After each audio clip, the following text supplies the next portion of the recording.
Hello les spreadsheeters, dans cette vidéo, on va voir la fonction lambda. La fonction lambda est une fonction un peu spéciale, puisqu'en fait c'est une fonction qui va nous servir à créer d'autres fonctions. Pour le moment, à l'heure où je tourne cette vidéo, elle est uniquement disponible pour les membres d'Office Insider.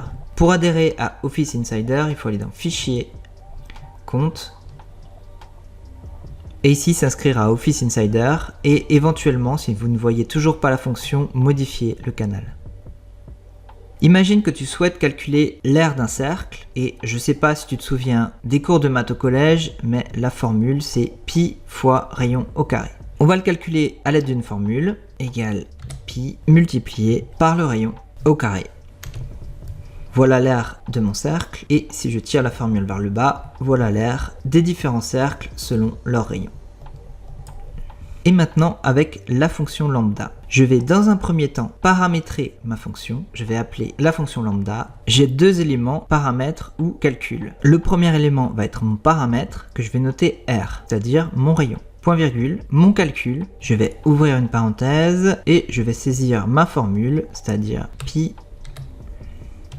multiplié par mon rayon au carré. Je ferme la parenthèse une fois, deux fois, j'appuie sur la touche entrée. Pour le moment, j'ai un message d'erreur, calque, mais en fait c'est la première étape de notre fonction, le paramétrage. Deuxième étape, je vais définir un nom afin de référencer ma fonction. Je vais copier ma fonction, je vais dans formule, définir un nom.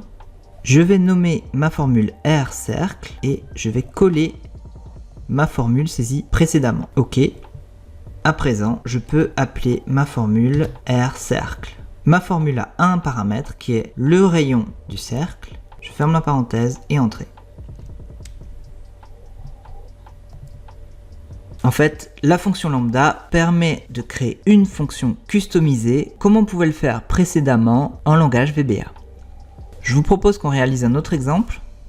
Le calcul d'un taux d'évolution, à vrai dire, je galère toujours avec cette formule. Le calcul du taux d'évolution, c'est la valeur finale moins la valeur initiale divisé par la valeur initiale, éventuellement fois 100. On va commencer par faire ce calcul de manière classique, égale la valeur finale moins la valeur initiale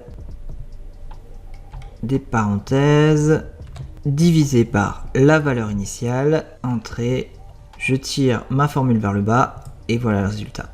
Et maintenant, on va créer une fonction pour pouvoir calculer ça d'un seul coup. Je vais appeler ma fonction lambda. Cette fois, j'ai deux paramètres, la valeur initiale et la valeur finale. Je vais appeler la valeur initiale vi, point virgule, autre paramètre, la valeur finale vf. À nouveau, point virgule pour passer au calcul. Le calcul est valeur finale, donc vf, moins valeur initiale vi, je ferme la parenthèse, divisé par la valeur initiale vi. Je ferme la parenthèse une fois, entrée. Comme précédemment, j'ai un message d'erreur calque qui apparaît. Je vais copier la formule saisie. Je vais aller dans formule, définir un nom. Je vais appeler ma fonction taux évolution et je vais venir copier ce que j'ai paramétré précédemment. OK. À présent, je vais appeler ma fonction taux évolution. Mon premier paramètre est valeur initiale, deuxième paramètre, valeur finale. Je ferme la parenthèse et entrer. C'est tout pour cette vidéo. Pour le moment, on a juste vu la base de la fonction lambda, mais il est possible de faire d'autres choses, notamment d'utiliser cette fonction pour faire des boucles. Si ce sujet vous intéresse, je ferai une autre vidéo un peu plus avancée sur cette fonction. D'ici là, n'oubliez pas que je suis Spreadsheetman.